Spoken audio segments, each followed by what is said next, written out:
बिस्मिल्लाहिर्रहमानिर्रहीम। अस्सलाम वालेकुम व्यूवर्स, मैं हूं एडवोकेट एहसन कुरैशी। आज हम डिस्कस करेंगे इस्लामाबाद हाई कोर्ट का जो फ़ैसला जो पीटीआई के हवाले से बड़ी अहमियत का हामिल है, उस फ़ैसले में क्या लिखा गया है उसके ऊपर आज हम डिस्कस करेंगे। उस फ़ैसले के नतीजे में इलेक्शन कमीशन का नोटिफिकेशन मुअत्तल किया गया है, जिसमें एक रिटायर्ड जज को ट्रिब्यूनल जो इलेक्शन ट्रिब्यूनल की ज़िम्मेदारियाँ सौंपी गई थी और उसको कहा गया था कि वो इस्लामाबाद की 3 हलकों के हवाले से फ़ैसला करे।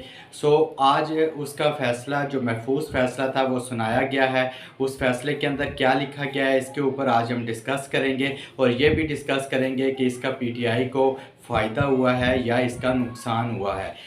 इससे पहले कि मैं अपनी वीडियो का बाकायदा आगाज़ करूं, आपसे गुजारिश है अगर आप मेरे चैनल पर नए हैं तो इस चैनल को सब्सक्राइब कर लें और इस वीडियो को भी ज़्यादा से ज़्यादा लोगों तक शेयर करें ताकि ये मालूमाती वीडियो ज़्यादा से ज़्यादा लोगों तक पहुँचाई जा सके। 8 फरवरी के इलेक्शन के बाद जहाँ मुल्क में मुख्तलिफ़ पोलिंग स्टेशंस पर रिगिंग की गई और मुख्तलिफ़ कॉन्स्टिट्यूंसीज़ के हवाले से रिज़ल्ट को मैनेज किया गया और पीटीआई ने उन रिज़ल्ट्स को चैलेंज किया कि जो फॉर्म 47 के मुताबिक रिज़ल्ट तैयार किए गए उनको उनके अंदर रद्द-बदल की गई और उनके अंदर मैनिपुलेशन की गई और एक मैनेज्ड रिज़ल्ट जो है वो अनाउंस किया गया। मुख्तलिफ़ पंजाब में भी मुख्तलिफ़ कॉन्स्टिट्यूंसीज़ को के रिज़ल्ट्स को चैलेंज किया। इसी तरह इस्लामाबाद के अंदर जो 3 कॉन्स्टिट्यूंसीज़ थी वहाँ भी पीटीआई के जो कैंडिडेट थे जो अपने आप को रिटर्न कैंडिडेट या विनिंग कैंडिडेट तस्लीम करते हैं या कहते हैं, उन्होंने चैलेंज किए इलेक्शन रिज़ल्ट्स को।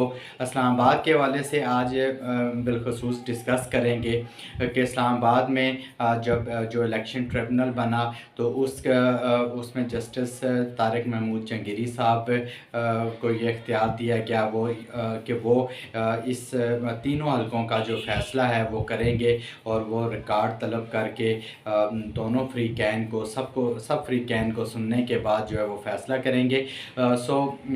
वो एक काम बड़ी तेज़ी के साथ चल रहा था और उसी दौरान इलेक्शन कमीशन ऑफ पाकिस्तान ने एक नोटिफिकेशन किया कि जिसके तहत उन्होंने जो इख्तियारात हैं वो एक रिटायर्ड जज को दे दिए और इलेक्शन ट्रिब्यूनल में उस रिटायर्ड जज को इख्तियारात दिए गए कि वो इन तीनों हलकों का फ़ैसला करेगा और वो सुनेगा।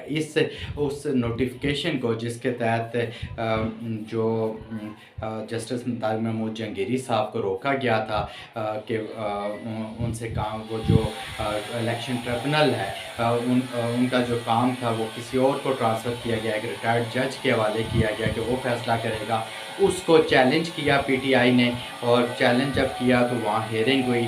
जस्टिस आमिर फ़ारूक साहब ने उसकी हेयरिंग की और आज से तकरीबन 55 दिन पहले उन्होंने ये 26 जुलाई को फ़ैसला रिज़र्व किया, महफूज किया और आज 55 दिन बाद उन्होंने वो फ़ैसला सुनाया। उसमें इलेक्शन कमीशन के फ़ैसले को उन्होंने उस नोटिफिकेशन को कलअदम करार दिया। उसका फ़ायदा ये है कि जैसे ही नोटिफिकेशन कलअदम हो गया तो जो इलेक्शन ट्रिब्यूनल जो जस्टिस जहांगीरी साहब वाला था वो रिस्टोर तस्वर होगा।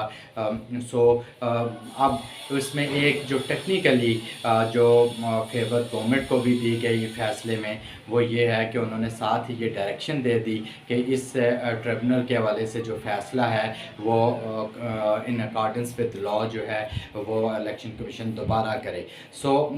अगर इलेक्शन कमीशन को दोबारा ये भेज दिया गया है इलेक्शन कमीशन मुमकिन है कि एक नया नोटिफिकेशन करके किसी और को दोबारा से वही अमल रिपीट कर दे और फिर उसी अमल को लेकर दोबारा जो है वो अदालत में जाया जाए और उसको चैलेंज करना है। चूँकि मकसद तो गवर्नमेंट का डिलेइंग टैक्टिक्स है कि जितना डिले करें, जितना अर्सा ये गुजर सके गुजार लें। जिस दिन मेरिट पर सुनवाई لڑائی ہوئی تو یہ تینوں حلقے جو اسلام آباد کے ہیں اس میں فارم 45 کے مطابق پی ٹی آئی کے ہیں اور پی ٹی آئی کی جیت ہوگی. اس لیے اس میں خدشہ یہی ہے کہ دوبارہ الیکشن کمیشن کوئی ایسا نوٹیفیکیشن کرے گا جس سے جسٹس جہانگیری صاحب مجبور ہو جائیں گے اور ان کو کام نہیں کرنے دیا جائے گا. Thank you.